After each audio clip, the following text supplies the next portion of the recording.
आज का हमारा जो विषय है वो है परमेश्वर और हमारा धन। और बहुत अच्छा सब्जेक्ट मैंने रखा है, परमेश्वर और हमारा धन। धन को प्रभु के साथ जोड़ना। कई बार कई पास्टर लोग, प्रचारक लोग ये विचार करते हैं कि धन लेना नहीं चाहिए, धन की बात नहीं करना चाहिए, धन के विषय में सोचना नहीं चाहिए। तो जो लोग ऐसी सोच को रखते हैं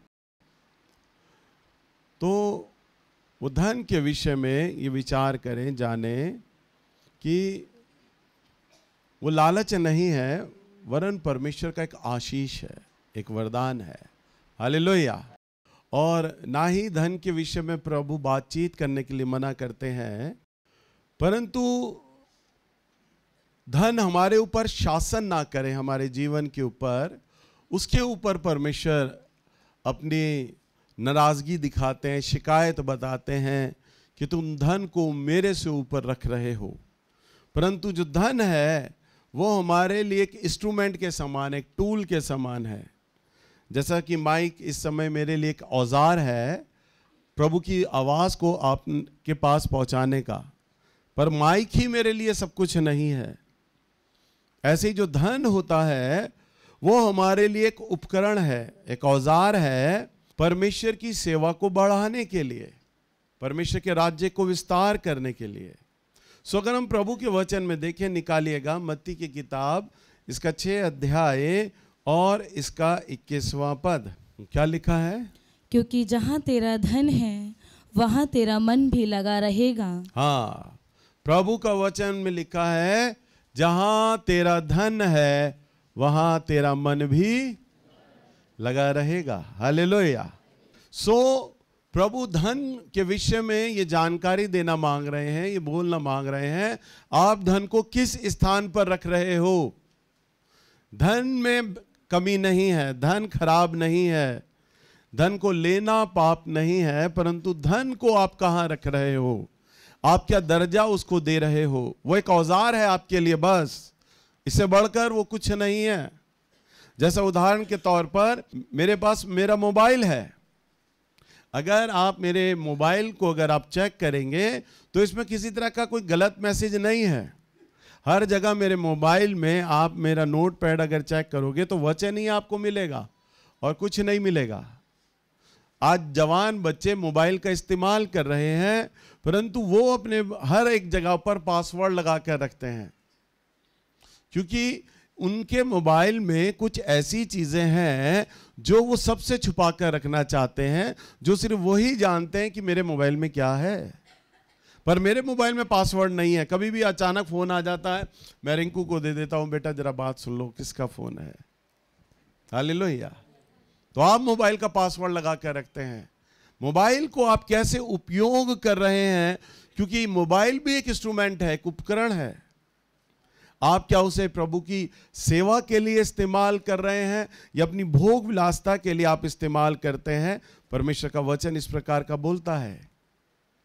तो जब हम परमेश्वर के लिए जो हम धन अर्जित करते हैं, यदि हम प्रभु की सेवा के लिए उस धन को जब हम खर्च करते हैं, उदाहरण के तौर पर चाहे वो चर्च का निर्माण हो या परमेश्वर के राज्य का प्रचार हो या किसी भी जरूरतमंद लोगों की हम सहायता करते हैं, तो वह उस समय हमारा धन जो होता है ना, हमारा एक आत्मिक बीज बन जाता है। आत्मिक बीज, बोलिए आत्मिक बीज। तो जो धन है वो अब धन ना रहकर वरन एक बीज बन जाता है। बीज का स्वभाव तो आप जानते हैं। बीज का क्या स्वभाव है, सभी लोग जानते हैं। बीज फलवंत होता है, बढ़ता है।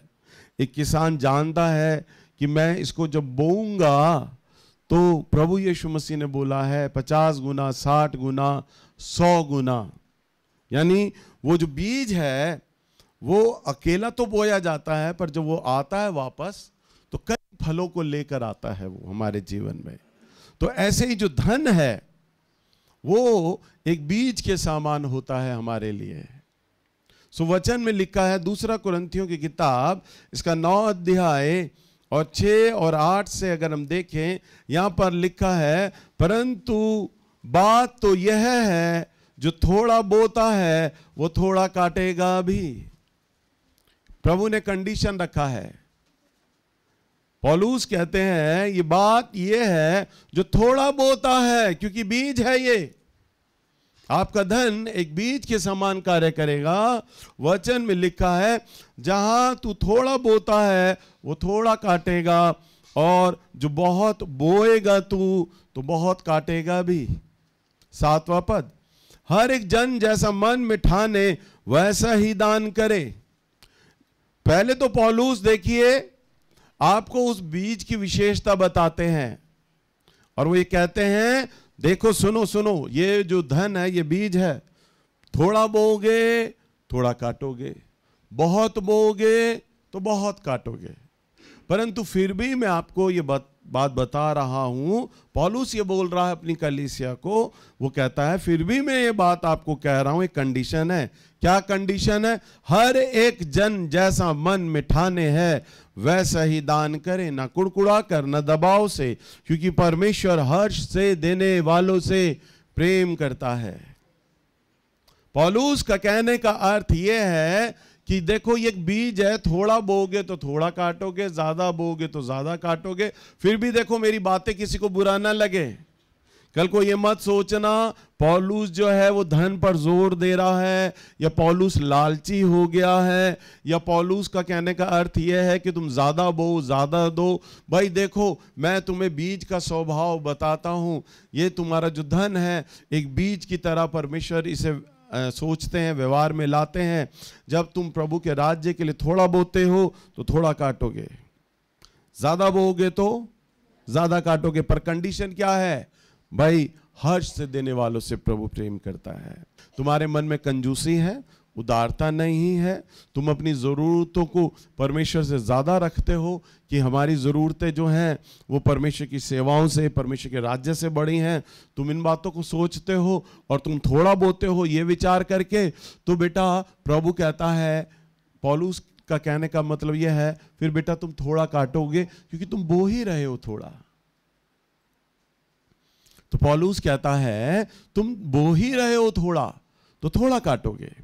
और फिर वो 8वें पद में कहता है और परमेश्वर सब प्रकार का अनुग्रह तुम्हें बहुतायत से दे सकता है। सब प्रकार का अनुग्रह, बोलिए सब प्रकार का अनुग्रह तुम्हें बहुतायत से दे सकता है, जिससे कि हर बात में हर समय पहली चीज हर बात में, नंबर 2 हर समय, नंबर 3 सब कुछ, और जो तुम्हें आवश्यक हो तुम्हारे पास रहे। हर बात में, हर समय और सब कुछ वो कहता है तुम्हारे पास रहे। जब तुम बोते हो परमेश्वर के राज्य में तो वो कहता है तुम्हारे जीवन में जो ये बीज है ना, ये व्यवहार करेगा, हर बात में करेगा, हर समय करेगा, और सब कुछ वो तुम्हारे जीवन में लाएगा। ये उसका फल है, फल है, फल है। ये फल है क्या? ये फल है उसका, हर बात में, हर समय और सब कुछ तुम्हारे जीवन में लाएगा, ताकि तुम्हारी आवश्यकता पूरी हो और हर भले काम के लिए तुम्हारे पास, प्रभु का वचन कहता है, सब कुछ हो। हर भले काम के लिए तुम्हारे पास क्या हो? सब कुछ हो। तो प्रभु के राज्य में जो बोने का यह अर्थ है ना, पौलुस कहना मांग रहा है, यह आशीष का एक स्रोत है तुम्हारे जीवन में। जो व्यक्ति, इसका मतलब है बाइबल ये बोल रही है साफ साफ, जो व्यक्ति बोता नहीं है ना, चाहे वो परमेश्वर को कुछ भी एक्सक्यूज दे, मेरा घर का खर्चा बहुत ज़्यादा है, परिवार के लोग बहुत ज़्यादा हैं, तनख्वाह कम है, मेरी खर्चे बहुत ज़्यादा हैं, इसलिए मैं भेंट नहीं दे रहा, इसलिए मैं दशमांश नहीं दे रहा, इसलिए मैं भेंटें नहीं निकालता हूँ। तो बाइबल इस प्रकार का बता रही है, जो बीज है ना वो तो आशीष का स्रोत है। जब तुम बो ही नहीं रहे तो काटोगे क्या?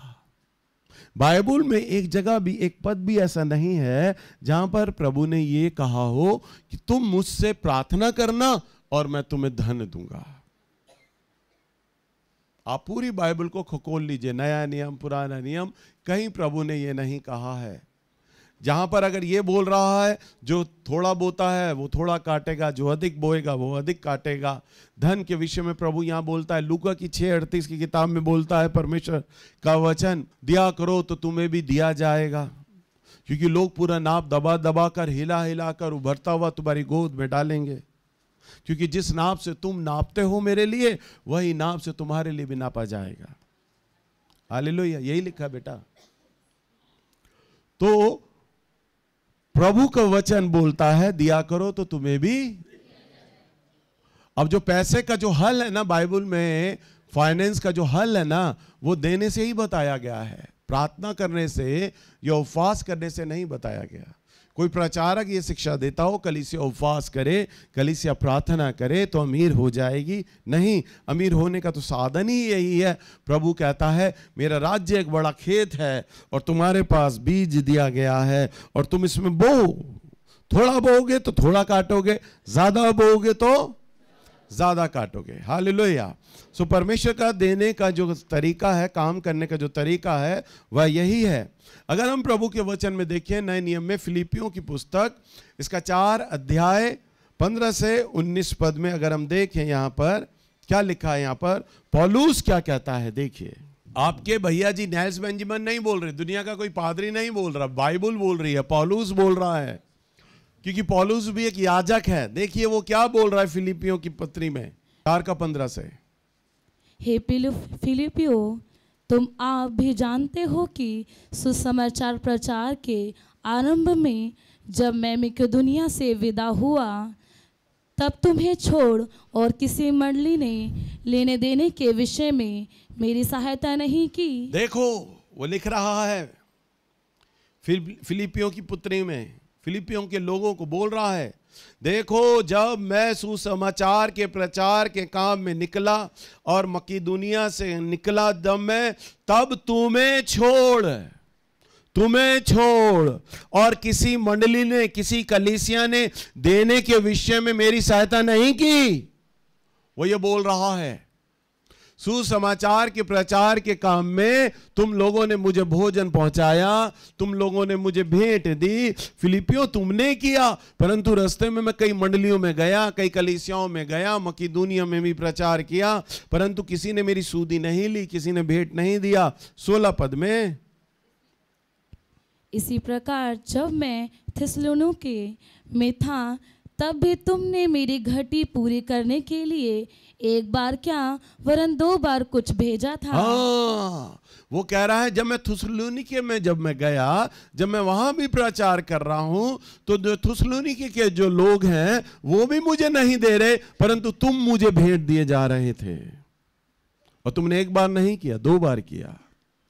तुम्हारे ही धन के द्वारा मैं यात्राएं कर पाया, तुम्हारे ही धन के द्वारा मैं उस कलीसिया तक पहुंच पाया, तुम्हारे ही धन और भेंटों के द्वारा मैंने सेवा दे पाया। अगर यदि तुम, वो कहना मांग रहा है, यदि तुम मुझे वो धन नहीं देते, यदि तुम मुझे वो भेंटें नहीं देते, तो मैं नहीं जा पाता, मैं मकिदुनिया भी नहीं जा पाता, मैं और दूर दराज गांवों में नहीं जा पाता, और मंडलियों में नहीं जा पाता, मैं थिस्सलुनीके में भी नहीं जा पाता, यदि ये तुम मेरी सहायता नहीं करते। 17 पद कहता है, यह नहीं कि मैं दान चाहता हूँ, परंतु मैं ऐसा फल चाहता हूँ जो तुम्हारे लाभ के लिए बढ़ता जाए। कोई भी अभिषिक्त दास प्रभु का, और जिसका स्रोत मसीह यीशु है, जो वो जानता है,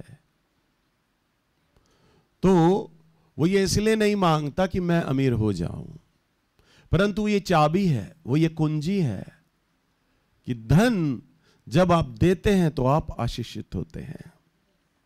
हालेलुया। धन जब आप देते हैं तो आप आशीषित होते हैं। धन प्रभु की ओर से एक आशीष है।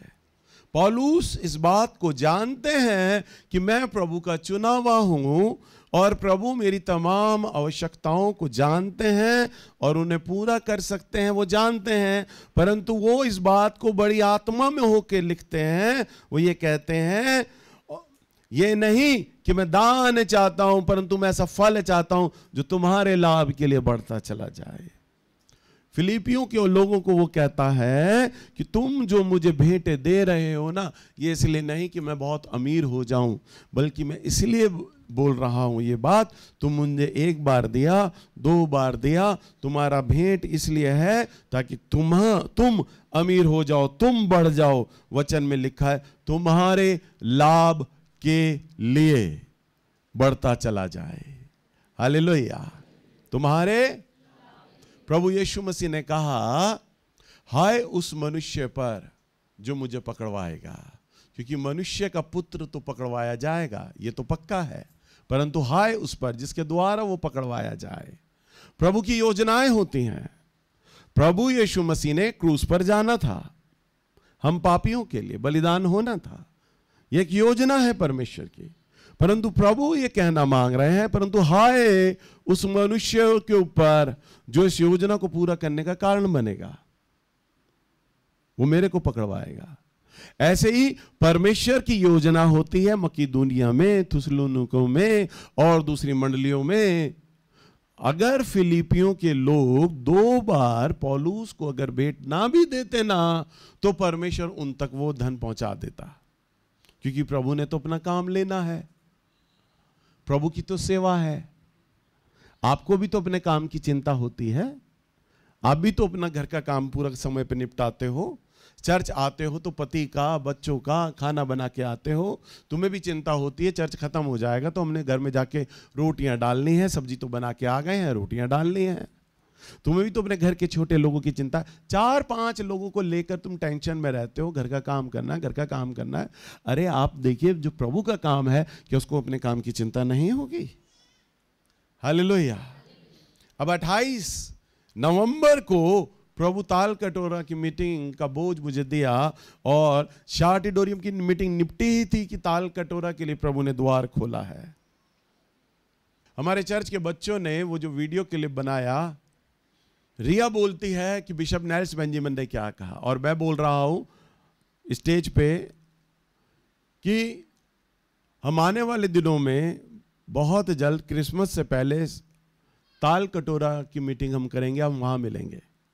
जबकि 4-4.25 लाख रुपए लगभग मेरा खर्च हो गया, इतनी जल्दी मैं उस सभा को कर नहीं सकता, परंतु ये कैसे मैं बोल गया उस बात को मुझे नहीं पता।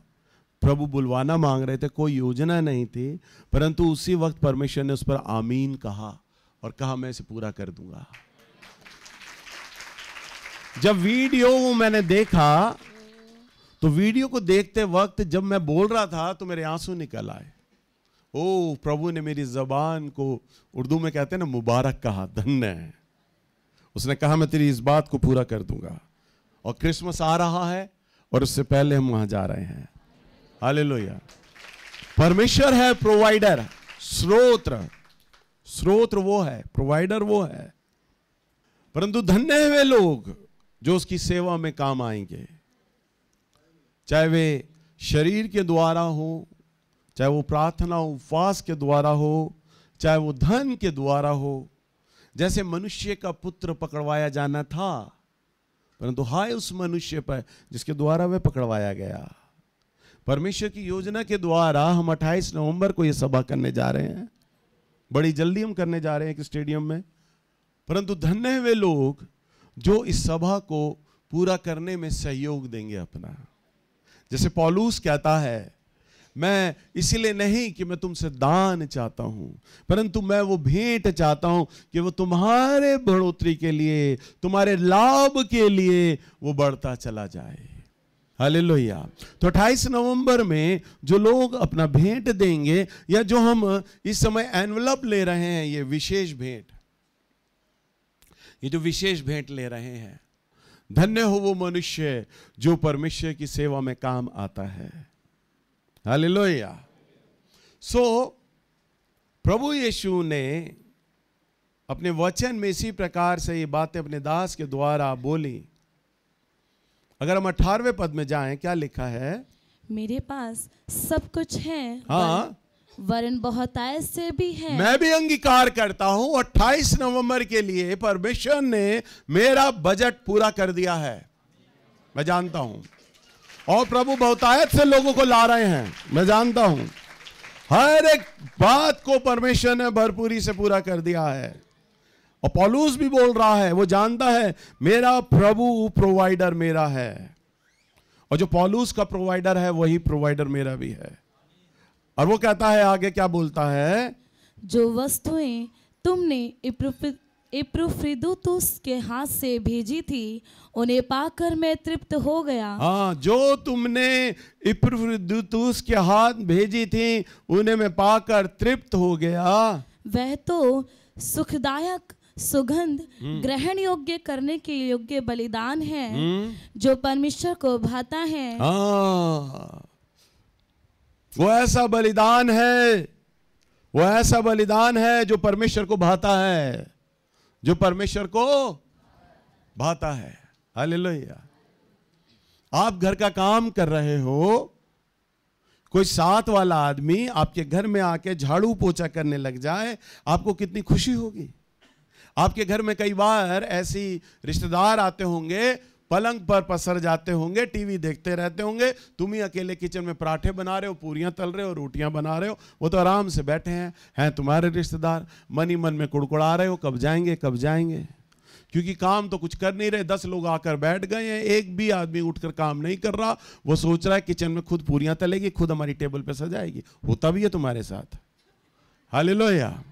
पर कोई उनमें से मेहमान उठकर किचन में तुम्हारे साथ हाथ बटाने लगे, काम करने लगे, तो तुम्हें कितना अच्छा लगेगा।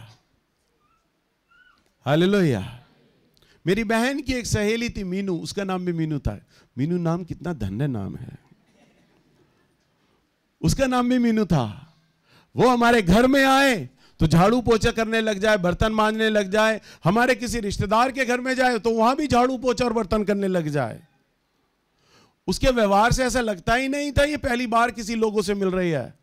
वो काम करने में अच्छा था, अच्छी थी, वो हाथ बटाती थी, वो जहां जाती थी सब लोग उसे चाहने लग जाते थे, अरे बड़ी अच्छी लड़की है, काम करती है भाई, ये खाली नहीं बैठती, काम करने लग जाती। काम करने वाला आदमी सबको भाता है।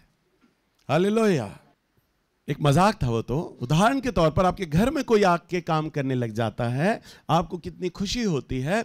आप विचार करें जब प्रभु के काम के अंदर आप हाथ बटा दें तो परमेश्वर को कितनी खुशी होगी। ये मेरे काम में हाथ बटा रहे हैं, ये खाली आ नहीं रहे, अरे ये तो प्रार्थना भी करते हैं मेरे काम को लेके, ये तो उपवास भी कर रहे हैं मेरे काम को लेके, अरे ये तो अपना धन भी बहुत आयत से दे रहे हैं। इन्होंने एक नहीं वरन 2 बार दिया। फिलिपियों की पुस्तक में पौलुस कहता है तुमने एक बार नहीं दिया, पल्ला नहीं झाड़ लिया देकर, अरे तुमने तो 2 बार दिया है। और एक पत्री में तो कलीसिया को यह लिखता है तुमने तो मुझे इतना दे दिया कि कंगालपन ओढ़ लिया। वो कलीसिया को कहता है तुमने मुझे इतना दिया। इतना देने का मतलब वो देते गए देते गए देते गए, और पौलुस को इतना दे रहे हैं कि वो कर्जा भी लेने लग गए, अब कंगले हो गए देते देते। पौलुस कहता है तुमने इतना मुझे दिया कि कंगालपन ओढ़ लिया। सोचिए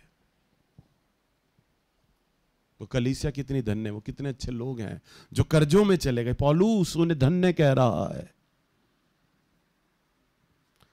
हालेलुया। तो जब हम प्रभु के राज्य में काम आते हैं, प्रार्थना करने में, धन देने में, उपवास में, हाथ पैरों की मेहनत में, तीनों चीजें खर्च कर देते हैं। अभी आप तो सुन रहे होंगे भैया कह रहे हैं जो तन से सेवा करे, मन से करे, धन से करे वो प्रभु के लिए धन्य है। अरे आप कहते हो चलो मैं धन दे रहा हूं थोड़ा, कोई कह रहा है मैं तो उपवास भी कर रहा हूं, कोई बोले मैं तो थोड़ा आकर चर्च में झाड़ू भी लगा देता हूं, मैं तो वॉलंटियर भी बना हुआ, मैं वहां भी काम करूंगा। परंतु आप सोचो जो तन मन धन से देता चला जाए, देता चला जाए, देता चला जाए, और शरीर से भी कंगाल हो जाए, धन से भी कंगाल हो जाए, मन से भी कंगाल हो जाए, अपना पूरा 100% परमेश्वर को सौंप देना। सब कुछ प्रभु आपके लिए है, मैं आपके लिए कर रहा हूं। हालेलुया। मुझे कहता है अच्छा नहीं लगता, एक गवाही के तौर पर बोल रहा हूं। मेरी बेटी परी ने अपना पॉकेट मनी जोड़ा, लगभग 80-85 हजार रुपया उसका पॉकेट मनी था, 2.5-3 साल का इकट्ठा। वो रात के समय प्रार्थना करती है, वो प्रार्थना कर रही, अंदर बुरी तरह रोने लग गई। परमेश्वर उसकी आत्मा में जोर जोर से बोल रहा, जितना भी तेरा पॉकेट मनी है वो सारा मुझे दे दे, मेरे भवन बनने के लिए सारा मुझे दे दे। वो रोती हुई बाहर आई, उसने मुझे कहा, पापा प्रभु मुझे ऐसा कह रहा है। वो इसलिए नहीं रो रही कि प्रभु पॉकेट मनी मांग रहा है, बल्कि इसलिए रो रही कि आज प्रभु की आवाज़ वो सुन रहे अपनी आत्मा में। कह रही, पापा मेरे अंदर बार बार जोर जोर से कोई बोल रहा है, अपना पॉकेट मनी दे दे सारा। और जब हमने उसको गिना तो लगभग 82-85 हज़ार के आसपास था, वो सब उसने दे दिया। फिर कुछ महीने के बाद उसने उस धन को जोड़ा दोबारा। मैंने और ज़्यादा पैसे देने लग गया कि इसने तो सारा पैसा दे दिया है, मैं ज़्यादा पैसे उसे देने लग गया। 2-2 हज़ार, 3-3 हज़ार, 5 हज़ार देने लग गया मैं उसे, कि वो 80 हज़ार इसका पूरा कर देता हूँ। मैं बाप हूँ, कोई आदमी इसने प्रभु को दिया, मैं ज़्यादा दे देता हूँ, वो रकम पूरी कर देता हूँ, मेरे बच्चे का पैसा है। जब लगभग 50 हज़ार के आसपास उसने वो पैसा जमा कर लिया, प्रभु ने कहा, मुझे वो तेरा वो भी धन चाहिए। हालेलुया। वो जब मेरे पास आई और उसने कहा, पापा प्रभु मुझे फिर कह रहे हैं तू वो वाला धन भी मुझे दे दे। मैंने कहा, है? मैंने कहा, तो दे चुकी है, अब नहीं देना। मैंने कहा, मैं नहीं दे रहा, दुनियावी बाप हूं। मुझे धक्का लगा, अरे बेटा तूने पहली वाली पॉकेट मनी दे दी, मैं भी तो दे रहा हूं, तेरी मम्मी भी दे रही है, सब दे रहे हैं चर्च बनाने के लिए, तू अपना पैसा रख, वो जमा कर ले, अब पहले तू दे चुकी है। उसने कहा, नहीं प्रभु कह रहे हैं। मैंने उसे समझा के टाल दिया। फिर वो दूसरे दिन प्रार्थना कर रही है, प्रभु ने फिर बोला, वो फिर रोती हुई आई, पापा प्रभु मुझे फिर कह रहे हैं कि वो भी धन मुझे दे दे। मैंने कहा, ठीक है बेटा, तू वो भी धन दे दियो। हालेलुया। कोई आके मुझे आदमी कहे ना, भैया प्रभु ने मुझे कहा तू 50 रुपए भेंट में डालना, मैं कहूंगा, मक्कार, झूठे, निकम्मे। प्रभु मांगेगा ना तो बेटा पूरा मांगता है, वो तो पूरी सैलरी मांग लेता है, लाओ मुझे दे दो। वो दशमांश नहीं मांगता। दशमांश तो उसने एक आज्ञा दी है, बस दशमांश दे दो, वही काफी है तुम्हारे लिए। परंतु जो व्यक्ति आवाज सुनते हैं ना प्रभु की, तो प्रभु कहता है सारा दे दो, मुझे सारा लाके दे दो। हालेलुया। हम एक और उदाहरण को देखते हैं, निकालिएगा लूका की किताब, इसका 8 अध्याय, इसके पहले पद से और 3 पद तक हम देखेंगे।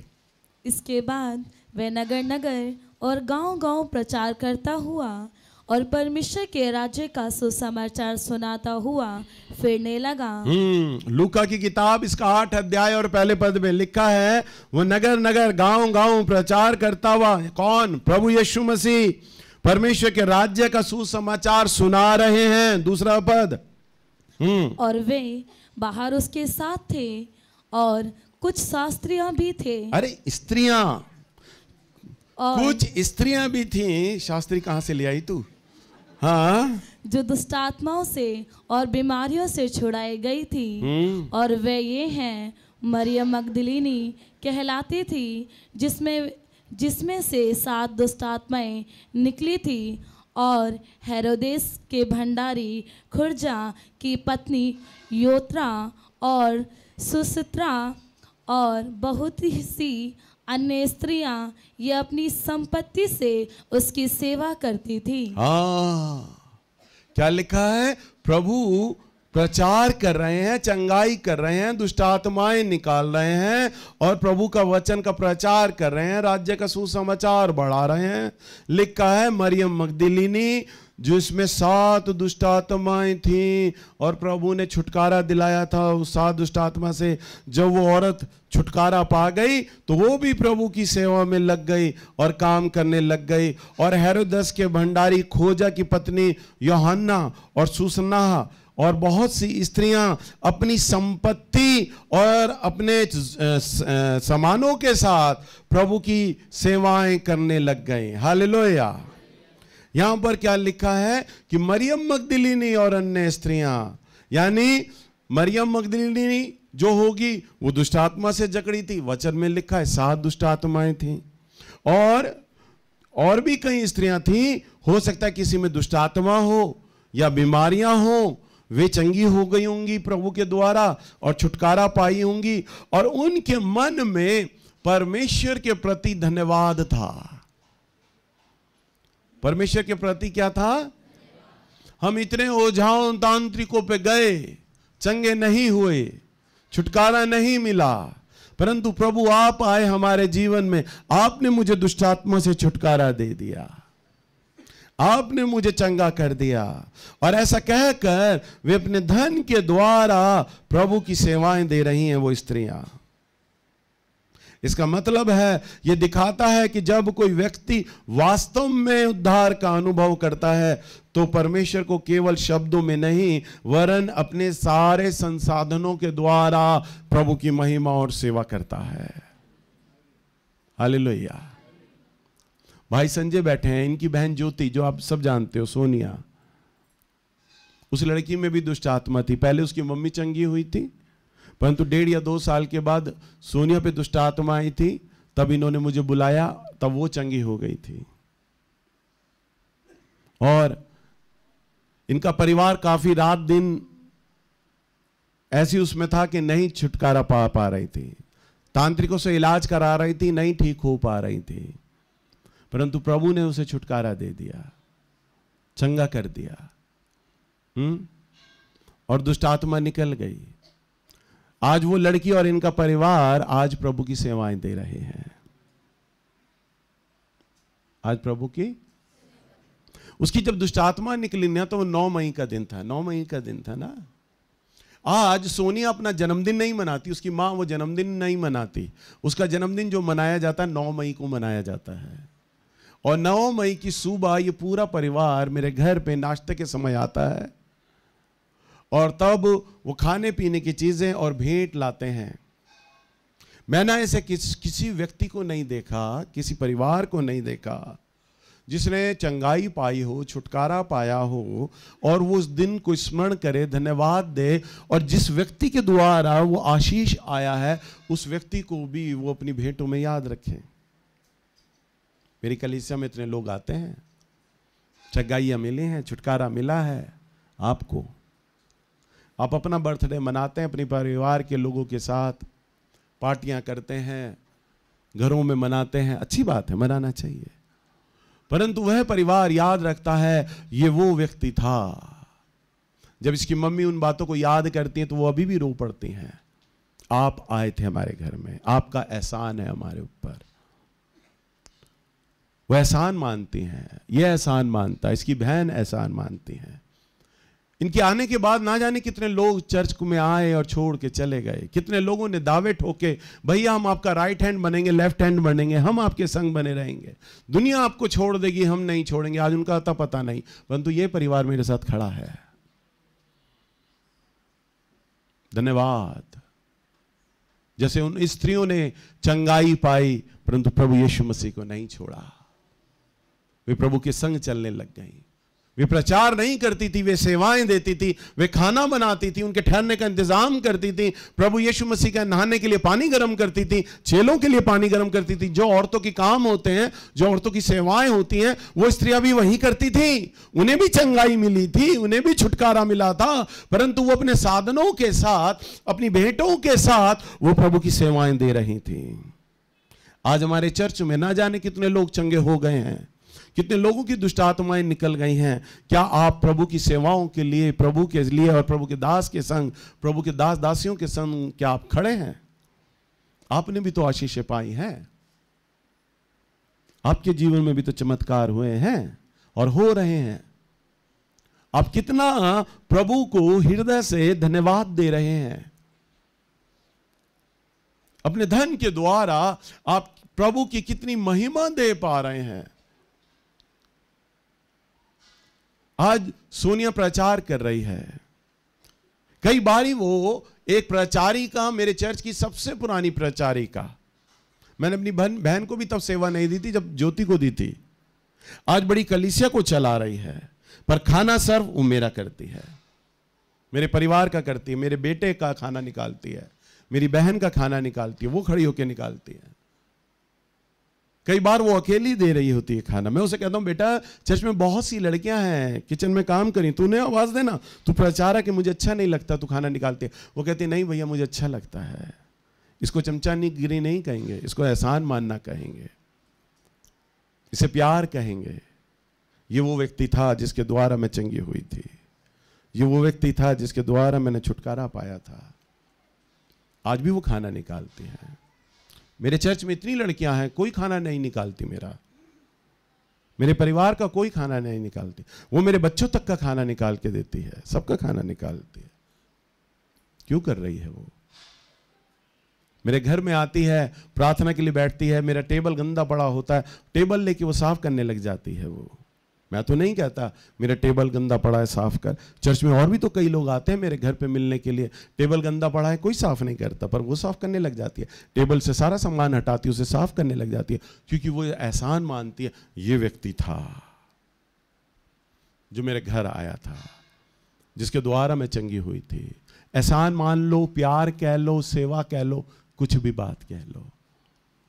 बहुत कम, विरले विरले विरले ऐसे लोग होते हैं जो किसी के किए हुए के उपकार को याद रखें। हालेलुया। सो जब आप परमेश्वर के लिए धन्यवाद देते हैं, जब आप उसकी बढ़ाई करते हैं, तो प्रभु आपको बढ़ाता है, आपको आशीर्वाद देता है। तो इसी प्रकार से वो स्त्रियां भी अपने तमाम सुख साधनों के साथ प्रभु की सेवाएं करती थीं, धन दिया करती थी। यानी उनके धन के द्वारा परमेश्वर की, प्रभु यीशु का किराया, प्रभु किसी सराय में रुकते हैं, वहां का किराया, नाव में जा रहे हैं वहां का किराया, ठहरने का किराया, भोजन को खरीदने का किराया उन्हीं स्त्रियों के धन के द्वारा पूरा होता था। अरे मेरे प्रभु यीशु मसीह का खर्चा उठाती थी वो, उसके चेलों का खर्चा उठाते थे।